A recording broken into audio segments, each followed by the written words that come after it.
एक समय की बात है। एक छोटे से गांव में एक बुजुर्ग महिला रहती थी। उनका नाम सुधा था। सुधा बहुत ही दयालु और सहानुभूतिपूर्ण थी। वो बहुत गरीब थी, लेकिन उनकी गरीबी उनके स्नेह और दया को कभी कम नहीं कर सकी। सुधा का एक ही बेटा था जिसका नाम राजू था।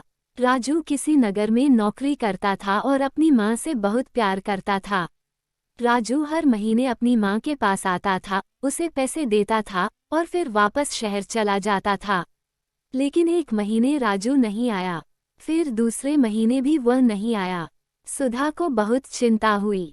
उसने सोचा कि उसके पास पैसे तो हैं, लेकिन उसके बेटे का ख्याल उसे चैन नहीं आने दे रहा था। वो रोज बेटे का इंतजार करती, लेकिन राजू नहीं आया। अंततः सुधा ने फैसला किया कि वह शहर जाएगी और अपने बेटे का पता लगाएगी। सुधा ने अपने सारे पैसे जमा किए और शहर के लिए निकल पड़ी। शहर में पहुंचकर उसने अपने बेटे को ढूंढना शुरू किया। दिनों बीत गए, लेकिन वह अपने बेटे का पता नहीं लगा सकी। उसके पास पैसे भी खत्म हो गए थे। सुधा की चिंता बढ़ गई, लेकिन उसने हार नहीं मानी। एक दिन वो एक दुकान के सामने बैठी थी और रो रही थी। दुकानदार ने उसे देखा और उसके दुख का कारण पूछा। सुधा ने अपनी कहानी सुनाई।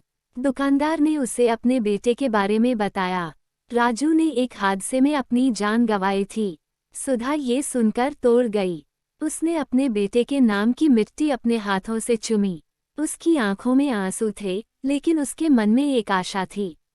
उसने अपने बेटे को खोने के दुख को स्वीकार किया और अपने गांव लौटने का फैसला किया। सुधा की कहानी हमें ये सिखाती है कि जीवन में कठिनाइयां आएंगी, लेकिन हमें कभी हार नहीं माननी चाहिए।